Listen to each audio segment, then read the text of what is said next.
प्रलय काल का समय आता है। प्रलय काल के जलधसम रूप धरे विकराल, गरज घुमर राम ही सुन रहे, चले अंजनी लाल। प्रलय का जब समय आता है तो उस समय भगवान जो है मत्स्य अवतार को धारण किया। परीक्षित महाराज को यह पावन कथा रसपान कराते हुए कहते हैं, सुनो परीक्षित, एक समय की बात है, एक सत्यव्रत नाम का राजा। ये जो सत्यव्रत नाम का राजा था, सत्यव्रत नाम का राजा जो है समुद्र में स्नान इत्यादि क्रिया को संपन्न किया और एक बार रोज जो है जाकर के नित्य भगवान सूर्य नारायण को जल देता सरोवर में जाकर। अब तो प्राय धीरे धीरे सूर्य नारायण भगवान को जल देने वाला क्रिया जो समाप्त हो गया। काबर करिए में नहाए जान नहीं होगा, सब घर नल है, सब घर बोर, तो हम तालाब में स्नान करने जाते ही नहीं। और तालाब में जो स्नान करने जाता है उसका आदत बना रहता है, अरे कुछ नहीं करेगा लेकिन एक बार जल पैसे उठाएगा और सूर्य नारायण करके जल भगवान को सूर्य नारायण को अर्पण करेगा। सूर्य नारायण भगवान को जल देने से होता क्या है आप लोग को पता है? सूर्य नारायण भगवान को जल कैसे दिया जाता है? भगवान सूर्य नारायण को जल जो है आपके जो मस्तिष्क है इसके ठीक सामने के आपका हाथ होना चाहिए, यहाँ से जल की धारा नीचे आनी चाहिए। और जब जल की धारा जब आप भगवान सूर्य नारायण को अर्घ देंगे, वो जल की धारा एक धार बनाएगा सरोवर के साथ में, तो उस समय सूर्य नारायण भगवान की किरण होती है। किरण, मैं भूगोल का भी विषय सब्जेक्ट में आप लोगों को जो भूगोल के सब्जेक्ट पढ़े उसको ज़्यादा समझ आए। पराबैंगनी किरण जो ओजोन परत को है, इसी प्रकार से वो किरण जो है उस जल से जो है टकराता है सूर्य नारायण भगवान, और वो टकरा करके कहा जाता है हमारे इस शरीर में जल के साथ। तो चर्म रोग जो होता है उस चर्म रोग से जो है मुक्ति मिलती है सूर्य नारायण भगवान को जल देने से। लेकिन जल देने का तरीका होना चाहिए, और खाली जल नहीं, उसमें कुछ कुमकुम डाल दो, फूल डाल दो और उसके बाद सूर्य नारायण भगवान को जल दो, तो भगवान सूर्य नारायण प्रसन्न होते हैं। जिसका सूर्य जो है अगर प्रबल नहीं होता है, जिसके राशि में सूर्य प्रबल नहीं होता, वो सूर्य नारायण भगवान को प्रसन्न करना चाहे तो थोड़ा सा कुमकुम डाल दे और उस ताम्र पात्र में जो है भगवान सूर्य नारायण को जल दे, तो सूर्य नारायण भगवान प्रबल होते हैं। प्रेम से बोलो लक्ष्मी नारायण भगवान की जय। इस प्रकार से जो है भगवान जो है प्रसन्न होकर के सूर्य नारायण प्रबल होता है, और जब सूर्य नारायण प्रबल होता है तो भगवान साक्षात सूर्य नारायण की कृपा हमें प्राप्त होती है। हम दिन में जितने भी कार्य करते हैं, धर्म करते हैं, अधर्म करते हैं, उसका साक्षी कौन होता है? गीता जाप का सूर्य नारायण। कई लोग पूछते हैं भगवान है ही नहीं महाराज दुनिया में, और सूर्य नारायण कौन है? साक्षात बैठा है। अगर सूर्य नारायण भगवान 1 से 2 दिन 3 दिन मत हुए, क्या होगा दुनिया में? सब त्राही नाम जाएगा। इसलिए बताने लगे कि ये सत्यव्रत नाम का जो राजा था भगवान को अर्घ दे रहा था, उसी समय जल को लेना चाहा सरोवर से एक छोटा सा मछली, बच्चा मछली था। उस सत्यव्रत नाम के राजा के हाथ में मछली आ जाता। राजा देखा, सोचने लगा अरे इस जल को तो मैंने जूठा कर दिया है, इसलिए उस जल को फिर उस सरोवर में छोड़ा, मछली फिर नीचे निकल गया जल सरोवर में। फिर जल पकड़ा, उस समय फिर आया सत्यव्रत नाम के हाथ के, उसके हाथों में तिलांजलि जल में वो छोटा सा मछली, और उस समय आवाज दिया सत्यव्रत नाम के राजा को, राजन ओ राजन। राजा घबरा गया, अरे दुनिया में मछली बात करते तो मैंने आज तक भी नहीं सुना, लेकिन ये छोटा सा मछली मीन जो है आज मेरे से बात। सत्यव्रत नाम के राजा को जो है यह जो है मछली आवाज देता है, ओ राजा राजन।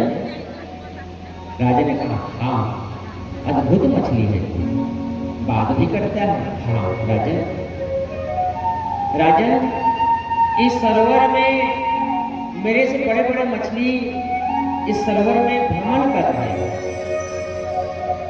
और मैं चाहता हूँ राजा, राजा का कार्य होता है यदि राजा के पास आकर के प्रजा अगर शरणागति को मांगे तो राजा का धर्म होता है राजा उसे आश्रय देना, शरण देना। और हे राजा, मैं मछली मीन आपके शरण में आया हूं, इसलिए हे राजा आप मुझे शरणागति प्रदान करें। सत्यव्रत नाम के राजा कहने लगे, इतना छोटा सा है और बात बड़ी बड़ी, क्या चाहता है बतला? और मछली कहने लगी, राजन मैं इस सरोवर में रहूं तो मेरे जीव को बहुत खतरा है, क्योंकि बड़ा जीव आएगा और मुझे एक बार अपना ग्रास बनाएगा, मेरी मृत्यु हो जाएगी, इसलिए इस सरोवर से आप मुझे बाहर निकालिए। राजन कहने लगा कि तू ऐसा छोटा मोटा मछली नहीं है, तू अद्भुत मछली है।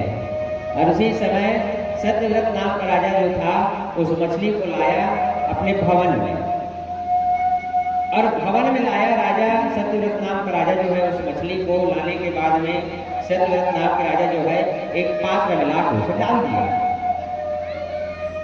अब पात्र में डालने के बाद में राजा जो है अपने कार्य में निर्मग्न हो गया राजपाट में। फिर थोड़ी देर बाद हुई, राजा को फिर आवाज दिया वो मछली, ओ राजन, राजन, ओ राजन। सत्यव्रत नाम का राजा जो है फिर दौड़ते दौड़ते दौड़ते उस मछली के पास पहुंचा। कहने लगे, अरे भाई, आप बोले उस जल में, सरोवर में, तालाब में मुझे खतरा है, तो मैं तो तुझे वहां से उठा के ले आया, अपने भवन में रखा हूं। अब भवन में रखा हूं तो मेरे भवन में तुझे क्या खतरा है? अब क्यों आवाज दे रहे हो? राजा जाके कहने लगे पास में, तो कहने लगे मछली, राजन थोड़ा सामने आइए, पास में आइए जरा और मुझे देखिए। राजा जब देखा उस पात्र को तो मछली जो था उस पात्र में इतना बड़ा हो गया था कि उस पात्र में वो अपने आप में समाहित नहीं कर पा रहा था। राजा देखा घबरा गया, राजा आश्चर्य में पड़ गया, अरे अभी तालाब से लाया था, इतना छोटा सा था तो, और इस पात्र में ला के डाला, मुझे ज्यादा समय नहीं हो रहा है और इस पात्र का आकार ले लिया। हाँ राजन, मेरे लिए ये पात्र जो है अब छोटा पड़ रहा है, कुछ व्यवस्था करो बड़ा सा, जिसमें मैं आराम से जो है अपने आरामदायक जीवन को समाप्त कर सकूं। राजा ने बुलाया तुरंत अपने दूतों को, कहने लगे, अरे सुनो रे भाई, इस मछली के लिए एक ऐसे पात्र का निर्माण करो जिसमें इसको खेलने के लिए, क्रीड़ा करने के लिए जगह मिल जाए, और जल डाल करके उस मछली को जाकर के वहां डाल दो। व्यवस्था बनाया राजा, और राजा व्यवस्था बनाने के बाद उस मछली को लिया और उस पात्र से निकाल करके उस स्थान में डाल दिया, बड़े से स्थान में। अब कहने लगे, अब यहाँ स्वतंत्र हो, क्योंकि जगह भी बहुत बड़ा है, कंटिन्यूमा बनाया था पात्र में, और बोलने लगे कि इस जगह में आप स्वतंत्र होकर के, निश्चिंत होकर के आप विचरण कीजिए। मछली कहने लगा, धन्यवाद राजा। राजन वहां से निकला। फिर थोड़ी दूर जाने के बाद में राजा के कान में ये आवाज सुनाई दिया, ओ राजन, राजन, ओ राजन, राजन, ओ राजन। राजा फिर दौड़ते दौड़ते दौड़ते दौड़ते उस मछली के पास आया। कहने लगे, बड़ा विडंबना है प्रभु जी, मैंने इतनी सारी दुनिया में मछली देखा, लेकिन इस प्रकार से जाके पात्र को देखता है तो मछली जो है उस पात्र के आकार का हो गया था, बड़े से पात्र में। राजा जो है घबरा जाता है। राजा कहने लगे, आप कौन हैं? आप कोई दिव्य आत्मा है, आप मुझे दर्शन दीजिए। उसी समय वो मछली के रूप में स्वयं मेरे परमात्मा श्री लक्ष्मी नारायण भगवान मत्स्य के रूप में अवतार होते हैं। प्रेम से बोलो मत्स्य भगवान की जय। सत्यव्रत नाम के राजा को दर्शन देते कहते हैं, राजा मैं लक्ष्मी नारायण और मत्स्य रूप में अवतार किया हूं। राजा को समझाया, सुनो राजन, आज से ठीक 7वें दिन बाद समुद्र जो है अपनी मर्यादा को लांघ लेगा। समुद्र जो है अपनी मर्यादा को भूल जाएगा। ये मेरी इलाका है, ये मेरा स्थान है, और जब समुद्र अपने मर्यादा को भुलाएगा और जब मर्यादा को भुला करके उल्लंघन करेगा समुद्र जो है, तो उस समय सारा संसार जो है जलमग्न हो जाएगा। और जब जलमग्न हो जाएगा तो उस समय पृथ्वी जो है दिव्य नौका के रूप में जो है स्वरूप बना करके तुम्हारे पास आएगा और सप्त ऋषि को उसमें बैठा देना। कुछ औषधि है, जड़ी बूटी है, उसको ले लेना और ले करके उस नाव में बैठ जाना। और नाव में बैठने के बाद में मैं मत्स्य के रूप में वही रहूंगा। राजा सत्यव्रत को समझाया और सत्यव्रत नाम राजा को समझाने लगा, कहने लगा मैं वही मत्स्य के रूप में रहूंगा और मेरे एक सिंह निकला रहेगा, जिस सिंह में वासुकी को जो है रस्सी बनाना और रस्सी बना करके मेरे सिंह में फंसा देना। जब प्रलय समाप्त होगा तो कुछ बीज बचेगा और वही जो है अंत में इस सृष्टि के निर्माण का कार्य होगा। समझाया सत्यव्रत नाम के राजा को, और सत्यव्रत नाम के राजा को जिस प्रकार समझाया इस प्रकार से भगवान कहकर वहां से अंतर ध्यान होता है। और वही समय आता है प्रलय काल के जलध सम रूप धरे विकराल। जब प्रलय का समय आया, विकराल रूप हुआ, जब संसार पूरे जल में डूबने लगा, उस समय सत्यव्रत नाम का राजा जो था, वो सत्यव्रत नाम का राजा सप्त ऋषियों को देखता है, सप्त ऋषियों के साथ में जड़ी बूटी को लेता है, स्वयं पृथ्वी मैया जो है नौका के रूप में पहुंचता है और नाव के रूप में वहीं सत्यव्रत नाम का राजा पहुंचा और पूरे सप्त ऋषि जड़ी बूटी को लेकर के उस नाव में बैठ जाता है। और जहां मत्स्य रूप में भगवान रहते हैं, वासुकी को जो है रस्सी बना करके उसी मत्स्य में अपना जो है वासुकी को फंसा देता है, उसके सिर में नाव लटक जाता है, स्थिर हो जाता है, पूरा जलमग्न हो जाता है। सत्यव्रत सहित सप्त ऋषि जड़ी बूटी सब बच जाते हैं। इस प्रकार से प्रलय काल में भगवान रक्षा करते हैं। और यह कथा जो है मनु स्मृति में बड़ा विस्तृत रूप से इस कथा को बताया गया है। मनु स्मृति नामक एक पुस्तक आता है, जिसमें अध्यात्म पुस्तक है वो, उसमें मनु स्मृति में मत्स्य अवतार कथा को बड़े सारांश रूप से बतलाया गया है। मनु स्मृति में इसका विशेष नाम भगवान नाम का उल्लेख है। और इस प्रकार मनवंतर में भगवान जो है विविध अवतार लेकर के धर्म की रक्षा करते हैं। प्रेम से बोलो मत्स्य भगवान की जय। भगवान नाम का आश्रय ले, संकीर्तन करें, तदुपरांत आगे भगवान की हम पहुंचेंगे कहाँ? 9वां स्कंद। अभी तक हम कहाँ थे? देखो मैं रोज आप लोगों को बता रहा हूँ, कितने स्कंद की कथा बता रहा हूँ। अभी हम 8वें स्कंद में चल रहे थे, अब पहुंचेंगे 9वां स्कंद। जिस 9वां स्कंद को भगवान ने क्या कहा? इंसानी कथा। इस 9वां स्कंद के बाद में भगवान की मानवीय लीला जो है प्रारंभ होता है। 9वां स्कंद से श्रीमद् भागवत 12 स्कंद है। श्रीमद् भागवत में कितना स्कंद है? कितना स्कंद है भागवत में? 12 स्कंद। इसको हमेशा आड़ बांध करके रख लो।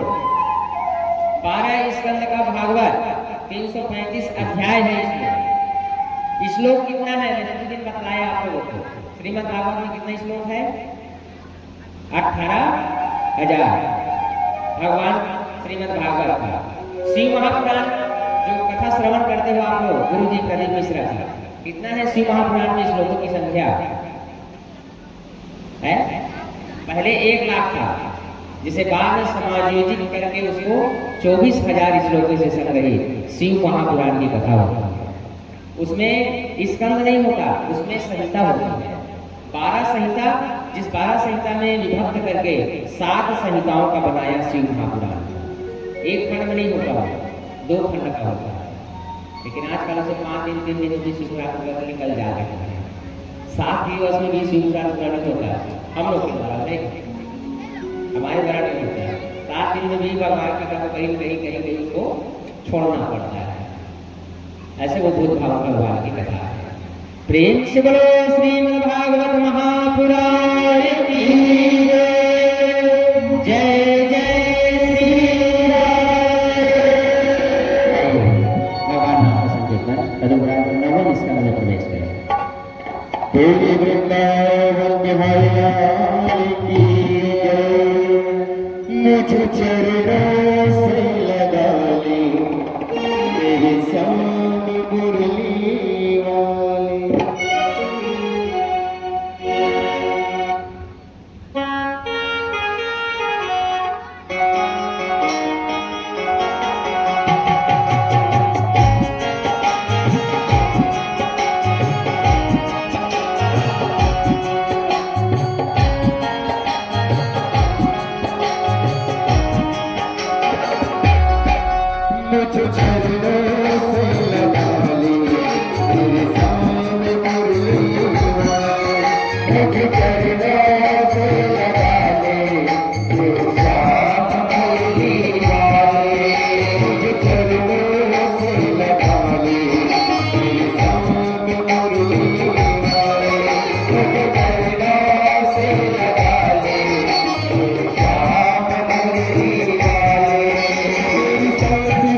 इसलिए राधे प्रेम से बोलो आनंद कंद भगवान की जय। इस प्रकार यहाँ को आगमन कराएं, भगवान तैयार हो गए होंगे। बुलाइए भगवान को। अब मैं चंद्रवंशी कथा बड़े संक्षेप में समझा रहा हूँ, क्योंकि 3 दिन तो चंद्रवंशी कथा ही हम स्नान करेंगे। ठीक है। चंद्रवंशी कथा सुनाते हुए कहते हैं कि चंद्रमा का बेटा बुध और बुध का बेटा पुरुरवा, और इन्हीं पुरुरवा का दूसरा नाम था एल। राजा एल का विवाह उर्वशी अप्सरा से। आगे चलते हुए महाराज नहुष का जन्म हुआ। यति, ययाति, संयाति, अयाति, वियाति, कृति आदि 6 पुत्र को जन्म दिया था। इसके बाद में सुखदेव जी कहने लगे परीक्षित को कि पूर्ववंश में राजा दुष्यंत का जन्म हुआ। एक बड़े ही प्रतापी पुत्र जन्म लिया था, भरत महाराज, जिसे हम सब जानते हैं अभिज्ञान शकुंतलम के नाम से। ये वही भरत महाराज था। अभिज्ञान शकुंतलम जो शेर के साथ में भरत महाराज खेलता था वन में, क्योंकि इसका जन्म वन में हुआ था। ये वही है। अभिज्ञान शकुंतलम में भरत महाराज के पावन चरित्र का वर्णन होता है। अंत में सूरसेन प्रभृति आदि बड़े बड़े प्रतापी राजा हुए। महाराज सूरसेन के बेटा हुए आनंद कुंदुभूति, इसी का नाम था वसुदेव। एक दिन वसुदेव के साथ में देवकी का विवाह संपन्न हुआ, और देवकी वसुदेव ने जो है स्वयं कंस जो है, देवकी जो है कंस का सगा बहन नहीं था, चचेरा बहन था उसका, उसके चाचा की लड़की थी देवकी में, जिसे वसुदेव महाराज के साथ विवाह करके सुंदर वहां से विदा दिया है। स्वयं कंस जो है रथ नाप रहा है। आकाशवाणी होता है किसी देवकी का आगमन तेरा काल होगा, रथ को वही रोक लेता है। नामना चाहा, वसुदेव ने हाथ पकड़ा, कंस का कहा अब तो मैं इसका पति हूँ, पति के सामने पत्नी के ऊपर अत्याचार हो मैं सहन नहीं कर सकूंगा, इसलिए हे कंस तुम एक काम करो, देवकी से खतरा नहीं है, इसके संतान से खतरा है, इसलिए तुम जो सजा देना चाहो हम दोनों सजा काटने के लिए तैयार हैं। दोनों को ला जाकर के कारागृह में बंद करते हैं और धीरे धीरे आप सब जानते हैं इस कथा को, धीरे धीरे जन्म लेता गया, सबको मारता गया। 7वें नंबर का जब समय आया, स्वयं काल की माँ जो है स्वर्ण संकलन से बाहर हुई, उन्हीं के गर्भ से बलराम भैया का जन्म होता है और इधर देवकी मैया 8वें पुत्र का इंतजार इस गर्भगृह में कारागृह में कर रहे हैं। आइए इस भजन के सामने भगवान का प्रादुर्भाव करते हैं। प्रेम से बोलो कृष्ण कन्हैया लाल की जय।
संग को तुम पद राखो श्याम।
Today